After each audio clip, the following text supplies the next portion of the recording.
como é que normalmente a gente apresenta uma pessoa que a gente considera importante? Por exemplo, no meio acadêmico, quando nós estamos reunidos para ouvir um palestrante, normalmente nós vamos buscar o currículo desta pessoa. E nós vamos saber quais foram os seus estudos acadêmicos, quais foram as suas formações acadêmicas, quais são as suas competências como palestrante dentro do assunto que ele vai abordar. E, naturalmente, quando a gente pensa em currículo, nós pensamos justamente no fato de que esse currículo faz com que a nossa pessoa se conecte com aquela pessoa que está ali, importante, e que vai ser, então, a pessoa que vai nos trazer alguma comunicação, algum conhecimento. Eu imagino que isso aconteça no meio empresarial, no meio acadêmico, isso aconteça no cotidiano das nossas vidas. Toda vez que a gente encontra uma pessoa importante, a gente diz, fulano de tal não sei o quê, ele fez isso, ele está fazendo aquilo. E você tem, naturalmente, algumas coisas que precisa considerar quando você tem, quando você apresenta essa pessoa para fazer uma palestra, um show, alguma coisa assim. Você tem o público a quem você quer transmitir. Então, com isto, você tem uma preocupação de adequar o conteúdo que você tem para dar para uma pessoa capaz de dar, para um público que é capaz de receber.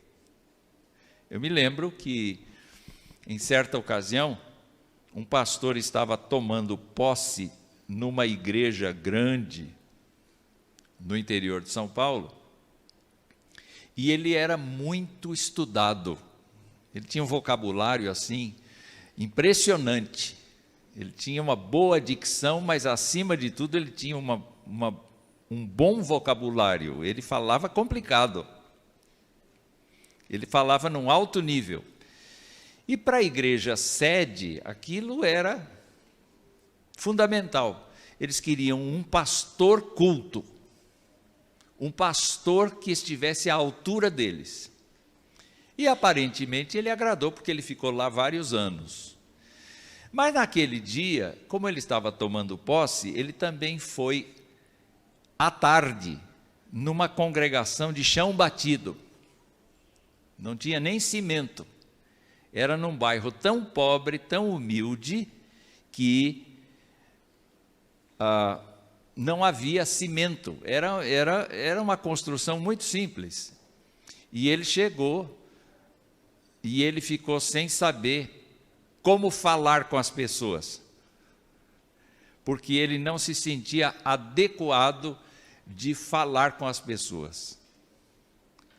E aí, durante o culto, ele foi percebendo que ele podia simplesmente ser simples e falar com as pessoas na linguagem que as pessoas podiam compreender.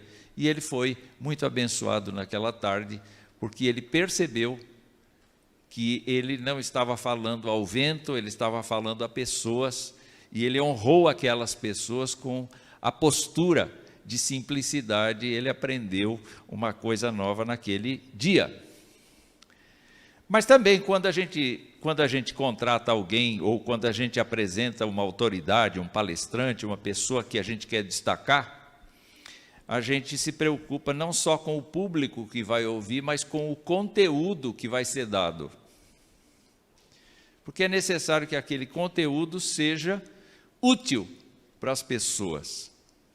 Quando a gente estuda um pouco de andragogia, que é o estudo, a pedagogia dos adultos, vamos dizer assim, a gente sabe que o adulto só aprende o que interessa a ele. Ele desclassifica todo mais. Se ele entra aqui dentro e ele tem uma necessidade, ele quer ouvir a respeito daquela necessidade dele e o resto ele dispensa, ele descarta. Porque ele já viveu muito, ele tem experiências de vida, então ele faz esse descarte. Ora, é necessário quando a gente traz uma pessoa, a gente se preocupe com o assunto que ela vai tratar e que ele seja um assunto viável para a congregação.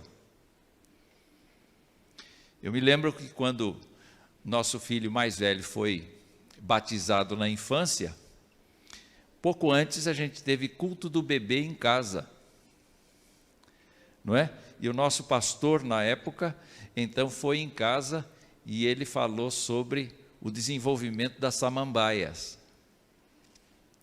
num culto de bebê. É só o que a gente lembra, se fez bem, se não fez bem, a gente não lembra, a gente só lembra disso. Que ele falou uma coisa totalmente sem sentido, totalmente fora de lógica, totalmente fora de propósito.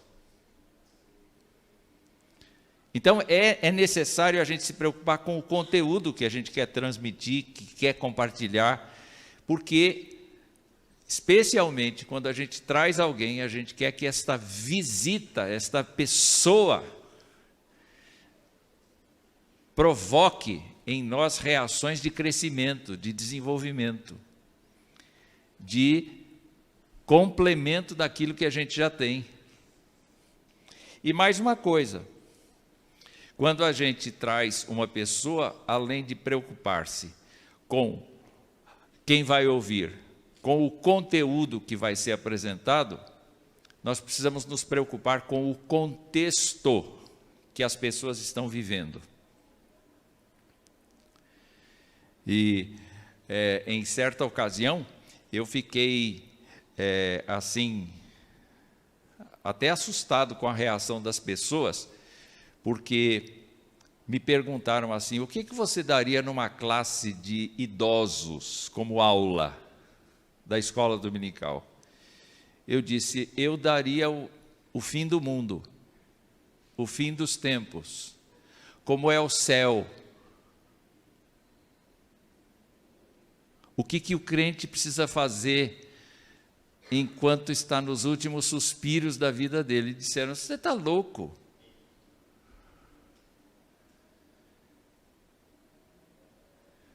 Mas pega o avôzinho, ele não precisa falar, ele não precisa estudar mais nada sobre criação de filhos, porque o tempo dele já foi.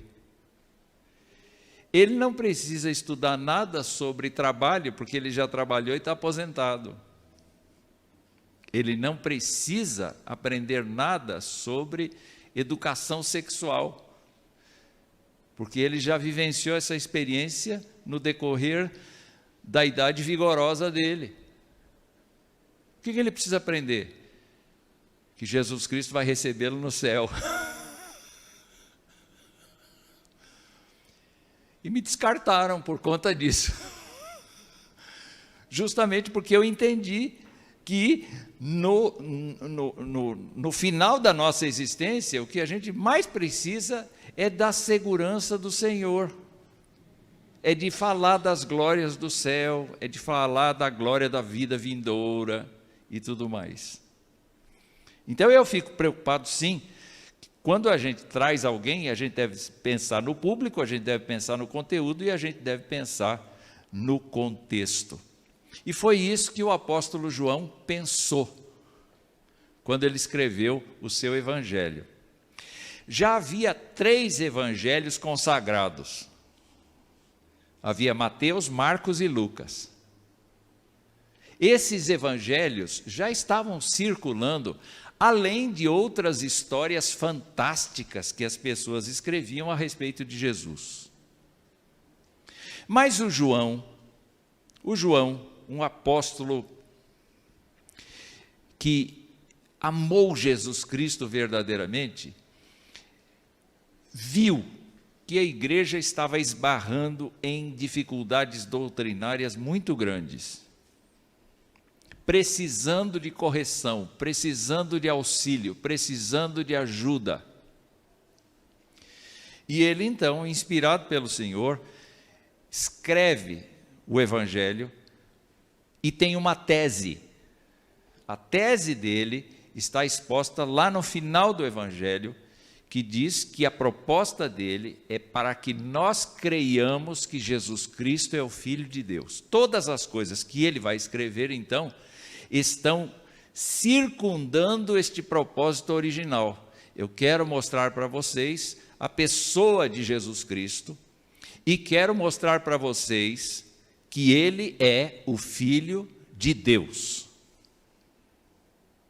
É por isso que quando João começa, ele traz no primeiro capítulo como se fosse um currículo de Jesus. Qual é o currículo de Jesus? Bom, a gente calcula que Jesus Cristo não era analfabeto, que ele participou da escola dos escribas na sinagoga, mas ele não teria feito nenhum curso de fariseu, não teria feito nenhuma meditação como a dos essênios, ele não teria participado de projetos governamentais ou aderido às doutrinas dos saduceus. A gente sabe que Jesus Cristo conhecia a Escritura e conhecia muito bem, porque ele citava as Escrituras com muita frequência. E mais do que isso, ele tinha uma leitura do Antigo Testamento que era uma leitura totalmente diferente de todo mundo, porque era uma leitura que nós vamos chamar de leitura cristológica. Uma leitura que mostrava as profecias a respeito dele, uma leitura que mostrava o projeto de Deus para salvar a humanidade. E João, no seu trabalho de apóstolo, teve o seu ministério, mas nesse momento ele então, por volta entre 85 e 95, João escreve esse evangelho. É um evangelho tardio. É um evangelho tardio e diferente dos outros três.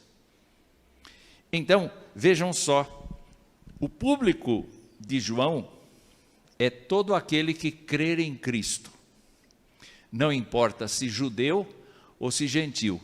Na vivência de João, ele observou que Deus não queria o evangelho restrito aos judeus. Ele queria o evangelho aberto a todas as nações, a todas as etnias. Portanto, passaram pelo processo de conversão tanto judeus quanto gentios.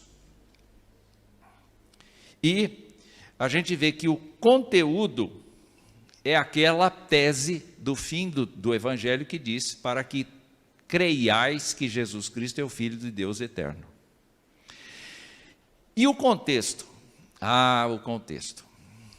O contexto é preocupante. Porque há pelo menos muitas religiões de mistério. Vocês sabem que se dependesse de cada cidadão do planeta, cada um teria a sua própria religião, né? Então nós teríamos bilhões de religiões, porque cada um diria: não, a minha religião é que é a certa. Mas na verdade nós temos algumas religiões daquele tempo que são religiões de mistério, de magia. Outras religiões que envolvem o culto pagão de inúmeras divindades gregas, de inúmeras divindades romanas, de inúmeras divindades que vieram do Oriente. Então, o homem, a mulher daquele tempo eram pessoas altamente religiosas, como hoje. Nada mudou nesse sentido. E as pessoas acreditam no que se apresentar. Mas em relação ao cristianismo e em relação à igreja, não havia ainda uma coesão doutrinária havia sim uma dispersão doutrinária do ponto de vista de entender a pessoa de Jesus Cristo. E o foco de João é apresentar a pessoa de Jesus Cristo. Quem é Jesus Cristo? Então eu quero lembrar vocês de uma vertente que estava contaminando a igreja, que era o gnosticismo. E o gnosticismo dizia que Jesus e Cristo são pessoas diferentes, são entes diferentes. Os gnósticos acreditam que o corpo físico de Jesus Cristo não era real, mas apenas aparentava ser físico, e que o seu espírito descera sobre ele no seu batismo e o abandonara bem antes da sua crucificação. Por quê? Porque a carne era considerada errada. O físico era considerado errado. Como é que um Deus santo pode ter um corpo físico? Então eles disseram, o corpo não era físico, hoje a gente conhece, quando a gente vê uma imagem em 3 dimensões, como é que a gente chama? Era um holograma. Jesus era um holograma. E as pessoas acreditavam nisso, porque partiam da tese de que uma pessoa que tem um corpo físico, que é mau por natureza, não pode ser divina, não pode ser santa.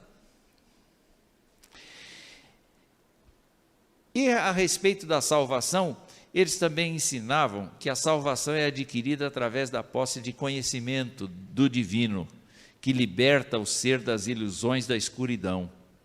Então, apesar de dizerem que seguiam a Jesus Cristo, na verdade, eles o contradiziam, porque Jesus nunca falou que a salvação vem através do conhecimento. Sabe, o fato de você estudar muito uma coisa não faz de você um especialista, a não ser que você pratique aquela coisa. Tiago falou disso, que um crente que não pratica as coisas que lê é um teórico inválido, inútil. Então, eu quero ler com vocês o texto bíblico para que a gente seja apresentado mais uma vez a Jesus Cristo. Vocês já leram esse texto muitas vezes, mas vamos recordar algumas coisas que nós já vimos. Diz o texto da Sagrada Escritura, no princípio era o Verbo, e o Verbo estava com Deus, e o Verbo era Deus, ele estava no princípio com Deus, todas as coisas foram feitas por intermédio dele, e sem ele, nada do que foi feito se fez. A vida estava nele, e a vida era a luz dos homens. A luz resplandece nas trevas, e as trevas não prevaleceram contra ela. Imaginem João aqui apresentando Jesus Cristo do lado. Estão imaginando? Diz assim, ele é o Verbo. Ele é antes de qualquer coisa. Ele, na verdade, estava com Deus e é absolutamente identificado com Deus. Ou seja, ele é de mesma essência do Deus que a gente adora. Estão imaginando eu apresentando aqui? Não é?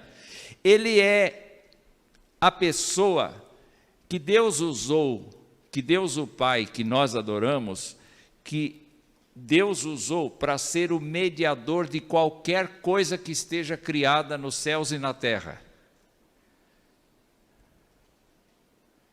E de onde João tira essa ideia? Ele ouve falar no ensino grego que existe o Logos. E ele usa essa expressão, no princípio era Logos. E quando ele usa estas coisas, ele se apropria da ideia grega de logos só num determinado aspecto, porque eu sei que está complicado, eu vou tentar continuar aqui de maneira bem simples e clara. Naquele tempo se pensava assim: olha, o universo é criado de um jeito que tem ordem, lógica e beleza. Então, deve haver um princípio criador do universo que tenha consciência, inteligência e razão. Mas ninguém imaginava que era uma pessoa. No conceito grego, no conceito greco-romano, não se pensava que fosse uma pessoa. Em determinado momento, nós temos alguma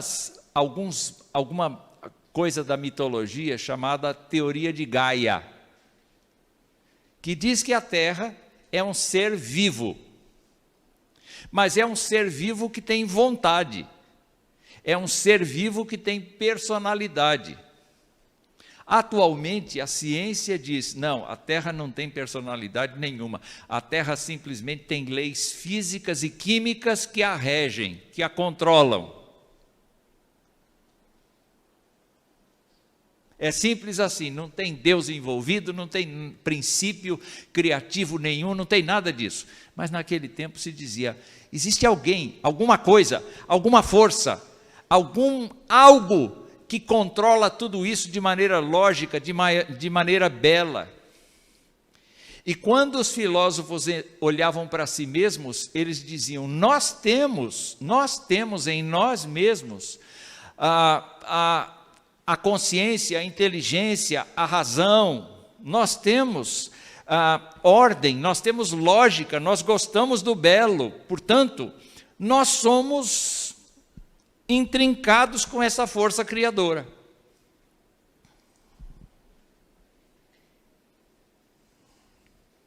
O João vai apresentar Jesus e diz, essa força criadora tem nome, e não é uma força, é uma pessoa. Então, ele fala do 1º ao 5º versículo, e ele dá para a gente a lição de que este Jesus que ele está apresentando, o currículo de Jesus aqui, é que ele é uma pessoa divina, ele não é um princípio criador, ele é uma pessoa que habita no seio de Deus, ele é uma pessoa que com Deus é uma só essência, e ele apresenta o fato de que esse Jesus é o mediador de todas as coisas. A função desta pessoa na Santa Trindade é mediar, é expressar, é falar em nome do Pai. Quando Jesus Cristo estava entre os fariseus, entre os doutores da lei, ele dizia assim, as palavras que eu vos falo, eu não falo de mim mesmo, mas o Pai. Ele era a expressão de Deus.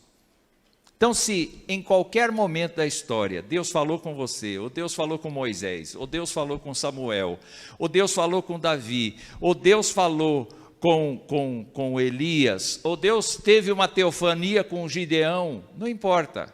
Agora, Deus não fala, Deus não manda escrever, Deus vem. E Jesus Cristo é a forma como Deus se expressa entre nós. Então, esta é uma parte do currículo que João está apresentando. E quando ele fala desse lado divino de Jesus Cristo, ele está dizendo, esse Jesus é a única vida real concebida por Deus para ser vivida.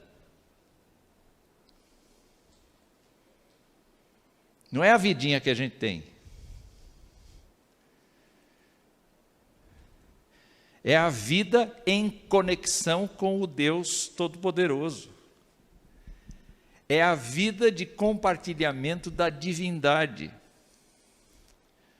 O apóstolo Pedro usa uma expressão interessante quando ele diz que nós devemos crescer no sentido de ser coparticipantes da natureza divina. Nós não vamos nunca ser Deus,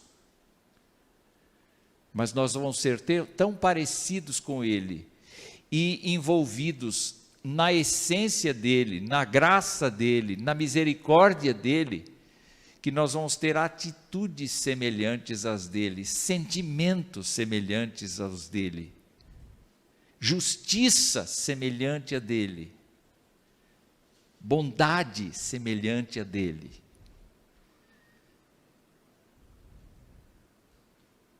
E eu fico pensando no fato de que esta é uma maneira muito boa da gente começar a apresentar Jesus. Jesus não é qualquer pessoa, Jesus é o Deus bendito, todo-poderoso, que vem à terra.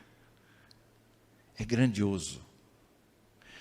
Mas João também apresenta Jesus como nós. Então, no currículo que João apresenta aqui, nós vemos no verso 14, esta expressão de João: e o verbo, o Logos, se fez carne.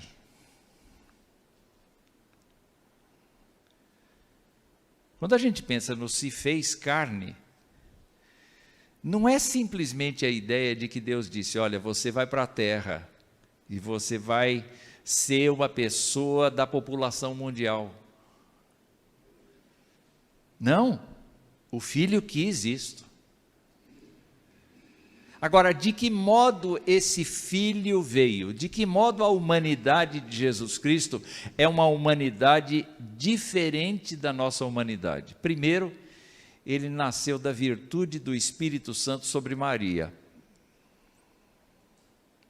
Segundo, desde o ventre de Maria, Jesus Cristo era possuído literalmente, integralmente pelo Espírito Santo de Deus, do mesmo jeito que João Batista.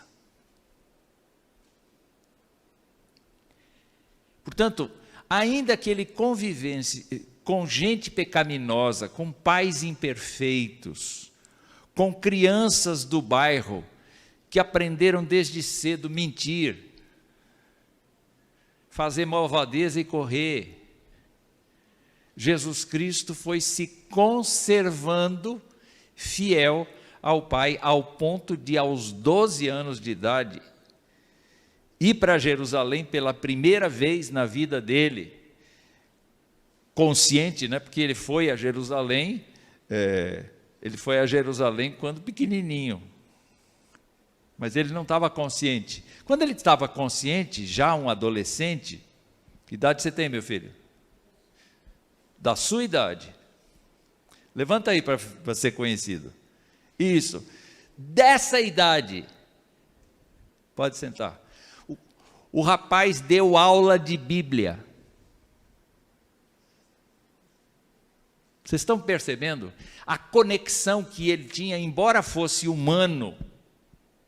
Ele tinha uma conexão tão profunda com o Senhor e com a palavra do Senhor, que ele impressionava as pessoas.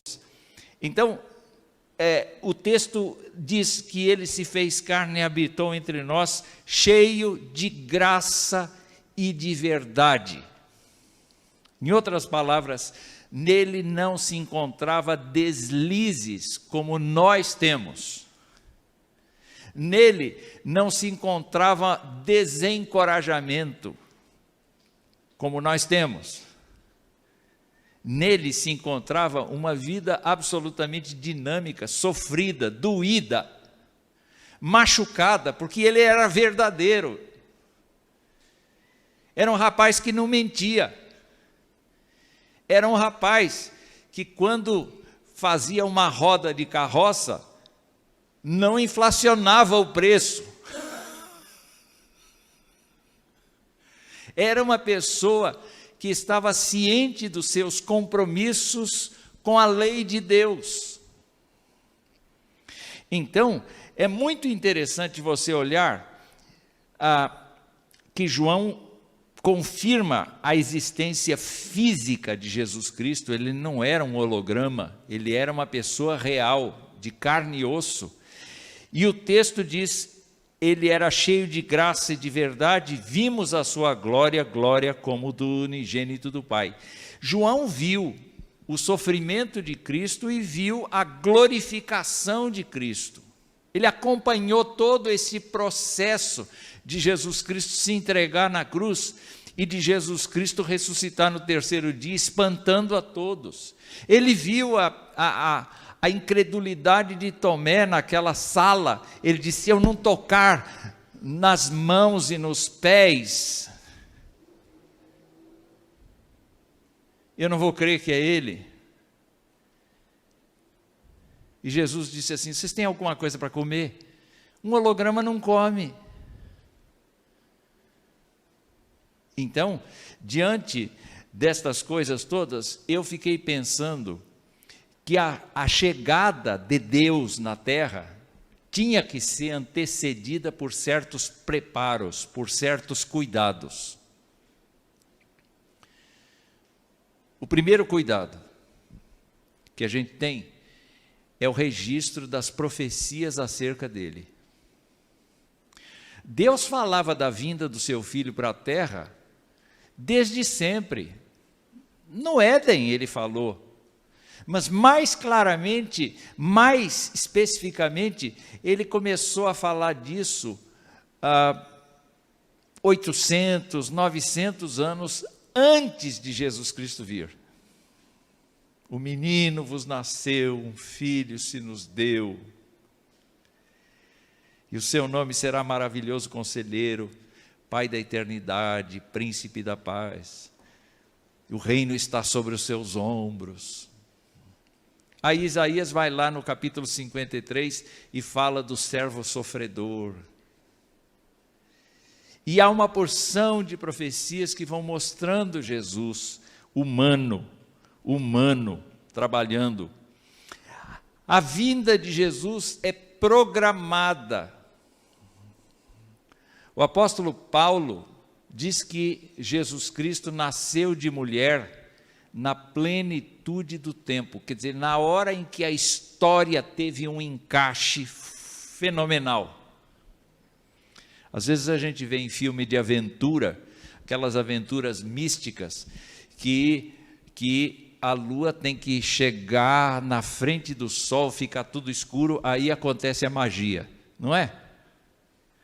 Pois é, nós temos que imaginar que os impérios se atacavam mutuamente e Deus foi coordenando a história de tal maneira que o evangelho nascesse num tempo em que Israel era dominado pelos romanos, mas os discípulos de Jesus Cristo podiam navegar, andar por todo o império pregando o evangelho com liberdade. Era um tempo de plenitude, era um tempo de encaixe. Então Deus moveu a história toda para Jesus Cristo entrar.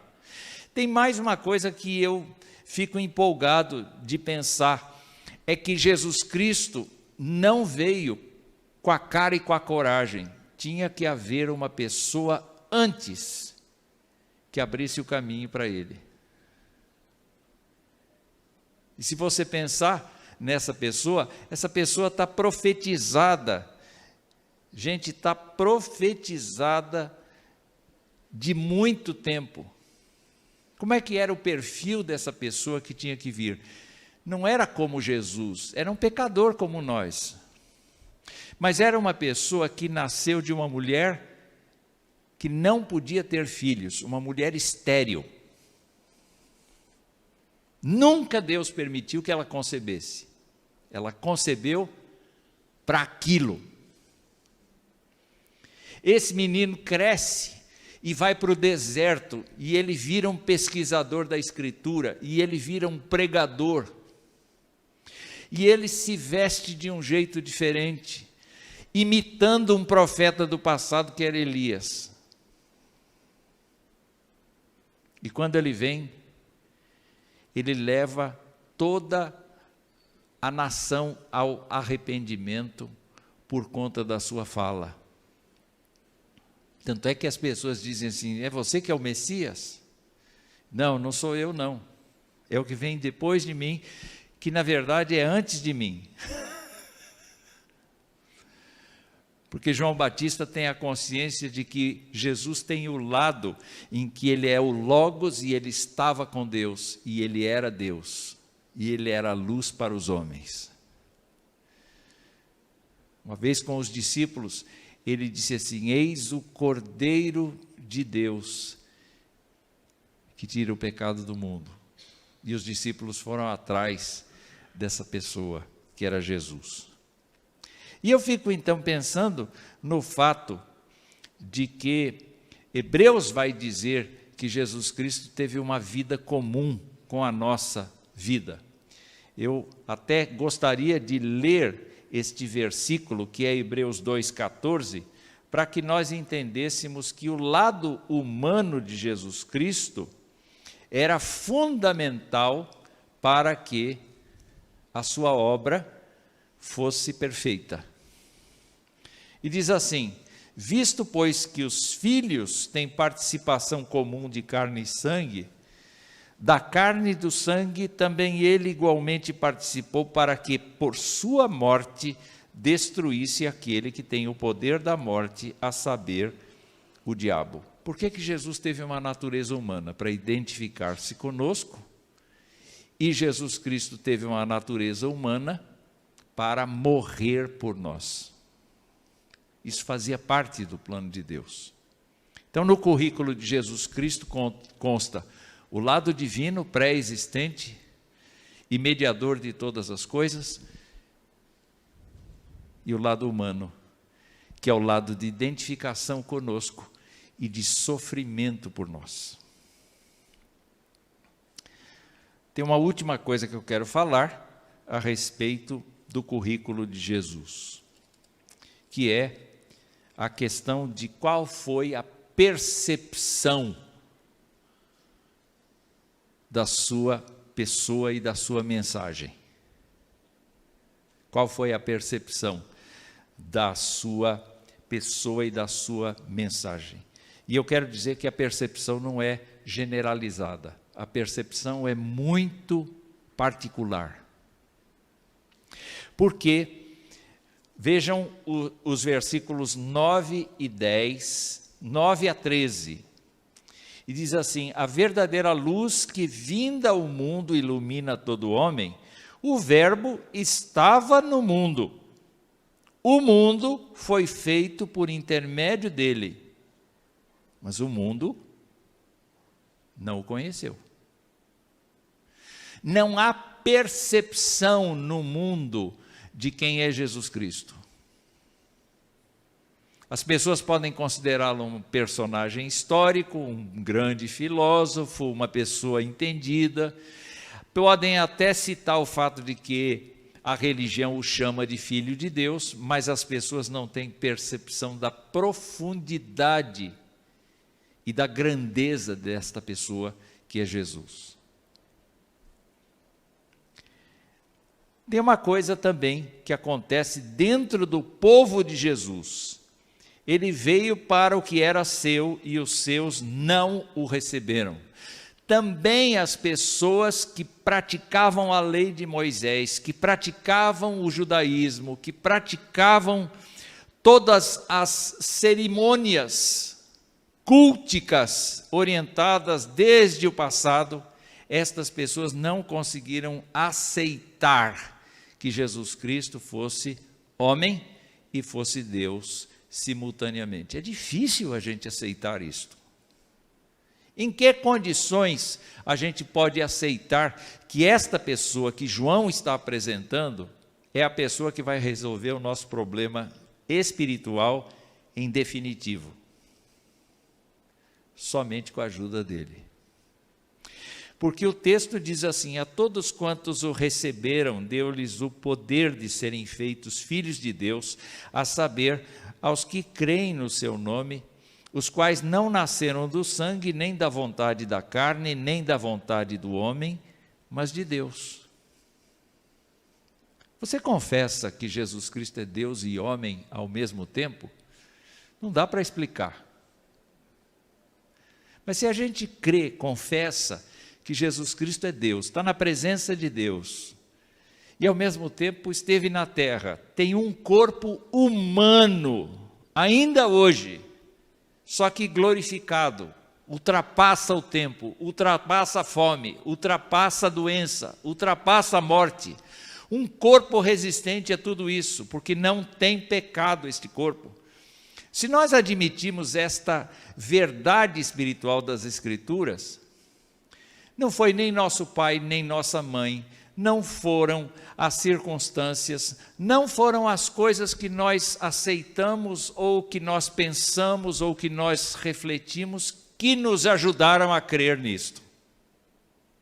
Porque a nossa incompetência para aceitar o Logos de Deus é muito grande.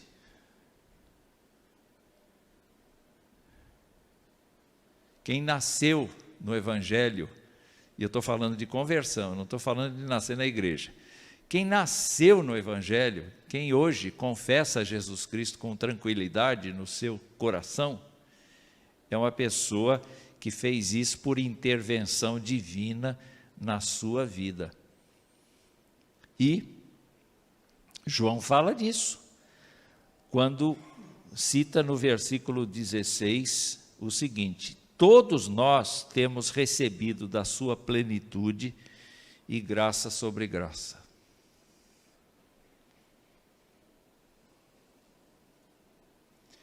É por isso que a gente está constrangido. Paulo diz, o amor de Cristo nos constrange. O Senhor me ganhou, não tem como me apartar dele. O Senhor me comprou com a sua vida, com o seu sangue, não tem como eu me apartar dele, e isto é graça para mim, é graça sobre graça. E ele diz assim, que a lei foi dada por intermédio de Moisés, foi Deus falando para Moisés o que ele queria, mas a graça e a verdade vieram por meio de Jesus Cristo. Quer dizer, Jesus Cristo não falou no Monte Sinai. No tempo de Jesus, Jesus Cristo desceu do Monte Sinai. E Jesus Cristo falou para as pessoas diretamente. Jesus Cristo curou pessoas. Jesus Cristo cuidou de pessoas. No culto de ação de graças da última quinta-feira, o que a gente viu? A sogra de Pedro sendo tratada pelo Senhor pessoalmente. E eu quero dizer para vocês que na fé cristã, Jesus Cristo continua tratando as pessoas pessoalmente.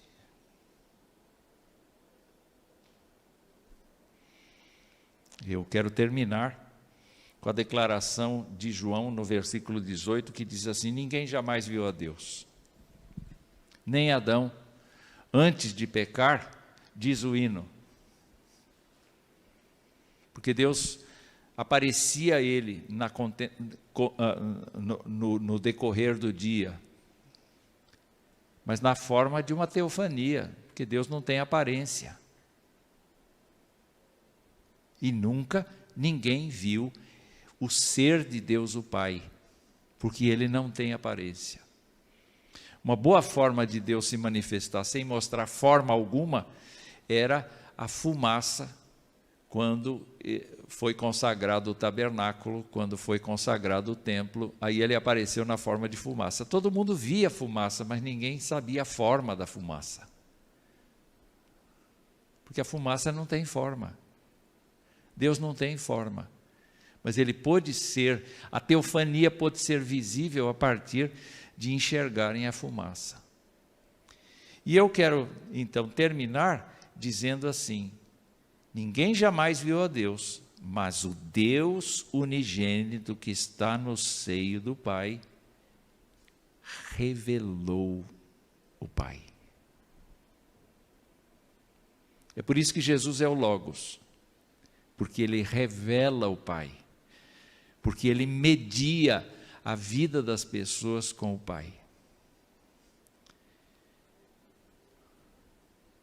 Eu espero, meus irmãos, que você, quando olhar para Jesus Cristo, não pense em Jesus Cristo apenas do crucifixo, o coitado que está ali.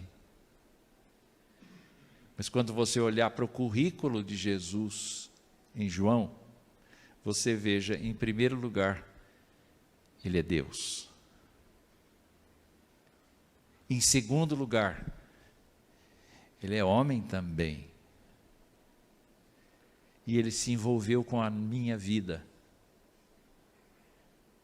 E a terceira coisa é que se eu percebo que Ele é Deus e homem ao mesmo tempo, e o confesso e creio, eu não nasci da ideologia dos homens. Eu nasci do Espírito do Senhor, para ser uma pessoa que vai andar na cidade de Deus com o próprio Cristo. Isso é maravilhoso demais, não é? Que Deus nos abençoe.